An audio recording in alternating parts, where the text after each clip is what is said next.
Ladies and gentlemen, welcome back to game number 2 of this best of 7. Score currently right now is 1-0 to Sheikh, and we're on map number 2 in Manchuria. Sheikh has chosen to play as the Ethiopians, and he's spawned to the northeast map in the colour blue. Carbone, his opponent, spawning into the southwest map in the colour red, playing as the Japanese for the counter pick. An interesting play here. Last game was a really good play, a really good game. Really good play from both players. Sheikh going for some USA kind of standard play with Chinese immigrants. And I had a little sneak peek into Sheikh's Discord before this event started, just to see kind of what ideas he was thinking of, and did see him practicing scouting patterns on Manchuria with the Ethiopians. So we see this little practice paying off here, picking up 2 yaks as well, and they're going to make their way back. Already picking up 2 so far. Sheikh does play Ethiopia a bit, but I've only seen him do 1 build order, and that there is going to be the Sudanese Dervish, double Red Sea Dragon, double barracks, maybe 700 wood, gas Kenya spam, and versus a Civ like Japan. I think he's still going to do the exact same build. It seems like a good build versus Japan, and we have to rely on Carbone's defensive play to kind of deal with this. I guess for Carbone, playing Japan is like playing Mexico or playing Malta. It's a complete new civ for him, because I guess when you only play Nilla, you only have the 8 European civs, and that's about it. Not really much else to play for. Interesting to see how Carbone might go about this, but double wood treasure in the middle of the map, 75 wood going down, and Carbone's going to take that one. 75 food nearby. Nice coin treasure as well, but neither player looking too interested. Sheikh also taking 70 wood, but this scouting pattern here from Sheikh, he's identified the spots for the double yak spawns, and so far has got himself 6 yaks with 7th and 8th nearby as well. He'd be very happy with that situation. While Carbone, he's got a couple nearby his base. Let's look at his line of sight. He hasn't even reached mid-map yet, and you can't expect to get too many yaks without going mid-map. Gone for the market, gone for shrine left, shrine middle as well. 3 fishing boats first. Probably going to go for Tory Gates playstyle behind this. Will he mind? He probably won't mind. He seems to have 40 wood, and that would be another shrine in transition, it looks like.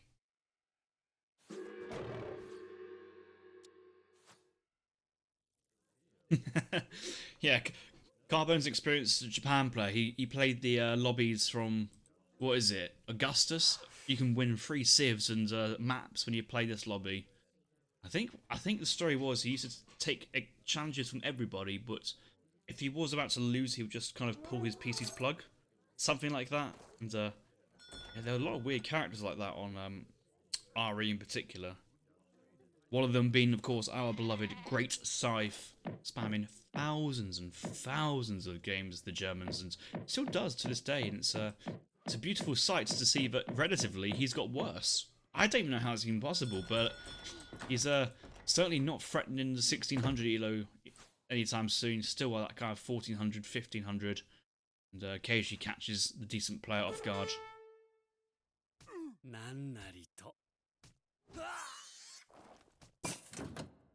I look from Japan's point of view. Yeah, Tory Gates coming down behind this. Iyo? Villagers here coming from the town centre, as they, as they do. Of course they do. But you just sometimes you see exactly what you say and you go, whoa. Asians can train villas in transition, and you sometimes forget that, but actually leads to them having a rather decent economy early on in Age 2. God, just look at the amount of yaks here on livestock market. It's like, is this Sheikh's house? Is this actually Sheikh's house all the way from his home country? There you got his mum and dad, a family around. There's uncle and auntie. Lion's sister's turned up as well. Very nice. There's Lion's mum. Oh, and Redknack's brought the family too. Oh, the whole family here together. Very nice. Very sweet. Yeah, you probably should shrine these yaks here from Carbone's point of view. Sometimes you're programmed to kind of leave those yaks in base in case you want to go for the Shishoga shrine. But with Tory Gates, I mean, they can't go onto the gate, so just put a shrine in base. I know that Carbone wants to get on the map and shrine the map relatively early on, but actually shrining Yaks, just do it. It's so much more income, and that can drive that economy faster as well. The samurai comes out and gets a couple kicks onto the Ethiopian explorer and surprise, but Sheikh's explorer didn't just die at that point. And yes, moving across now. Rack's been built up here from Carbone.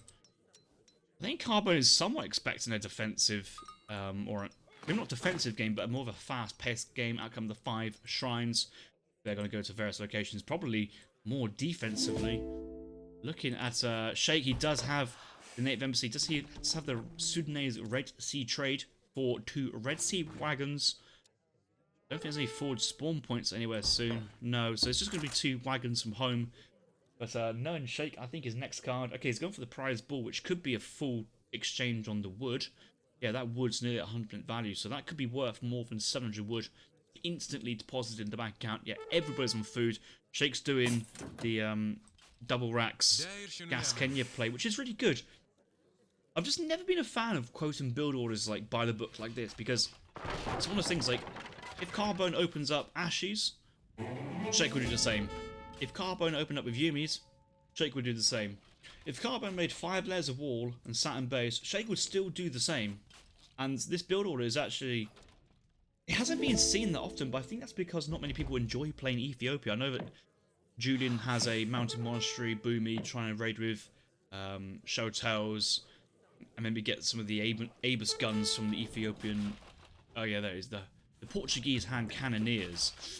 But Sheikh's is like, yeah, bruh, my eco is going to be purely food. I'm going to get some wood from the big castle.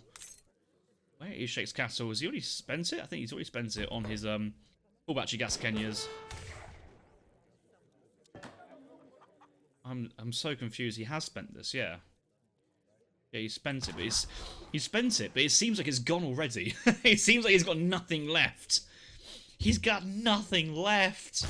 And a double batch of gas Kenyas will be coming up. He could be going Sudanese Dervish, and okay, I suppose these guys cost coffee beans instead of, or seashells instead of resources. But Sudanese Dervish would be the perfect unit to kill down heavy infantry, and the Ashes are going to try and get away. I think he's going to see the gas Kenya.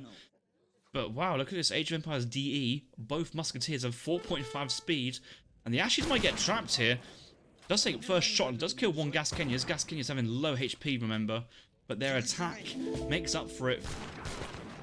Long range, decent base attack. The Ashes less range, but more HP. I'm seeing a bit split fire here from Carbone. Ashes relatively split into 2 groups. And the Ashes are winning this early exchange, but another 10 gas Kenyas do come out, and these Ashes will be trapped. Only 5 reinforcements here from Carbone. He needs to get out of here. I think he's realised that he does need to run, and he is running to his base now. Back in with Carbone. What's he sending? He's sending in coin crates. I guess he's sending in coin crates because he wants to try and mass Ashes. Expensive on the coin. 40 coin a piece. And everybody's on the food behind him, but he's still mining the coin. He does maybe try to get this final Ashes batch pretty quickly, but he does need to go all in on the food. The Yaks are still in base, not on a shrine. Don't do this to me, Carbone. You need resources now. Carbone should feel that there's another batch of gas Kenyas coming. It must be warning flags coming off that Sheikh's not really going economy here, just going all in on this military play, and Carbone needs to adapt. And yes, he's going for Yumi archers on 600 coin. Oh my god, how is he going to afford this? I guess he's the market and maybe buy, but basically these Yumi archers, instead of being 50 wood, now have 60 coin a piece each time Carbone trades at the market. Getting the blind monk here. Oh, the 70 coin behind that will make him feel a little bit better. And yes, he does get a full batch of 5 Yumis out, and probably will go to Ashes again next batch. He's just no fears here. Just gonna go for Vils. He's thinking he just wants to just keep that gas Kenya check count in check. Yumis will help quite a bit, but this is where I'll be frantically hitting that 5 Ashy button, or maybe Yumi attack, and really focus on Yumi archers behind this, because you just know that Sheikh's be playing most likely gas Kenya Showtails, and the Showtails haven't turned up just yet, but they will soon. He is going for the cannoneers. think quite often you see the coin come in afterwards to then start massing the Shotel Warriors food and coin based units. But this Yumi Archer play is pushing Shake's army back quite nicely, and Shake going to get out of this. Yeah, it feels really weird to be like being aggressive and poking with Yumi Archers, but their fire animation is pretty decent, and because they're like a high base damage unit slow rate of fire, you kind of feel safe to do so because you know each time you take a shot you can get some good damage. Aben going down. Oh my god, that's a big loss there from Shake. I know you'd maybe trying to heal some units forward, but you wouldn't give that up if you could choose to. Showtel's coming in, but big batch of Showtels. This is the timing I was talking about. This was the timing I was talking about, and I don't think Carbone has really appreciated the threat, but Ethiopia has, and he's still out on the map. His economy is still pretty good, but more Ashy coming behind us. But I think he's now seen the Showtels, he's seen the Aegis guns, and he's thinking, oh my god, look at this coming in. Yeah, Showtel's just chased down the Yumis. Are the Yumis going to be sacked? You can't just abandon Yumis. No, he's just going to try and defend as much as possible. But the Aegis guns, or the Cannoneers, they're going to get some good value. Anything they touch are going to die. Ashy's Ashy left open onto the Cannoneers. Could get some value here. Showtel's still on the Ashes. The Yumi Archer's been allowed to escape. You see Shake's trying to work this down. And Carbone, I think, is accepting that this is a bit of a lost cause. He's going to try and retreat with these reinforcing Ashes. But maybe he just needs to abandon the Yumi Archers, slowing down these Ashes back at base. Cannoneers only having that full speed. Shouldn't be able to chase down the Ashy Garrows behind this. Those 4 vills earlier from Carbone, when they need to be working overtime to try and recover. And yeah, Carbone has sent 5 Ashy all on wood for another batch of Yumi Archers behind this. But there's now Shotel Warriors. We do have double Minutemen to defend. But Carbone will be having to look for a very decent defensive play. TC fire might be needed to kill the Cannoneers. And Shake, I mean, he's quoting build orders, but it's a strong build order with all unit types kind of covered and pushing the right agenda versus Japan. And you can see how I think Carbone was expecting this game to take a different direction, and then slam, out comes Cannoneers and Shotels, and just Carbone could deal with one, can't deal with both. Trying to defend his shrines. At this point, he wishes shrines had more HP. Ashes will move forward behind this. The Japan isolation on the consulates gives more attack for almost the units, but he's outside the TC range. He needs to be firing, you know, in his base. Maybe get some vills tanking. I know H2O was always a big fan of the villager pop defense in Japan. I think Japan's a little bit stronger than it used to be back then, in those days of early RE. Outcome Yumi Archers. Minutemen still available. Riflemen's not yet called. Second monk going down. And it is kind of just Yumi Archer heavy, which is pretty decent, but he needs to work and kill Shotels, and Ashes are only kind of killing one Shotel at a time. He needs to get into melee. He's looking to melee. Yumi Archers still, they're trapped in front of the barracks. He needs to be behind the barracks and maybe hoping to kind of get out of the range of the Cannoneers, maybe get the TC fire on the Cannoneers. But this looks dicey here at very best from Carbone. Down his score, and he's just throwing pike minutes. Got the wrong minutes here. God, Carbone, you need to go for the Minutemen holding the spears in the UI to go kill your masks. And taps GG, and Shake has won game number 2, and I can sense a little bit of preparation is going a long way here from Shake. Posting build orders, it's not my favourite playstyle, but it has worked wonders here. And following up with taking the map with villagers starting to run out. But Shake's map here is absolutely terrible. If you saw the amount of hunts that Japan had, he'll be a little bit upset. So following up with the Gas Kenya and then timing the amount of influence he had with the castle with coin from selling castle to go for Showtel's got that push. And look back at the livestock market, Shake's still having decent cattle on, and they're all fat. They're all 400 food, and Shake could even just age up behind this with the coin crates and eat the cows like for food. It's a decent shout. And Carbone now 2-0 down. Will have to think about how he wants to get back into this series. Both players exceptional. Carbone slight anticipation, but he will get back into the series. We'll see how he does that.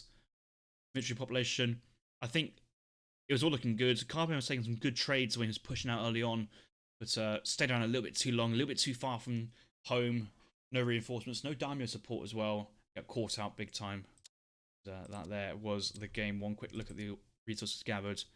And the resources don't matter if you lose your army. Guys, I look forward to the next game. Hope to see you over there. Come watch. See you guys over there for game number 3.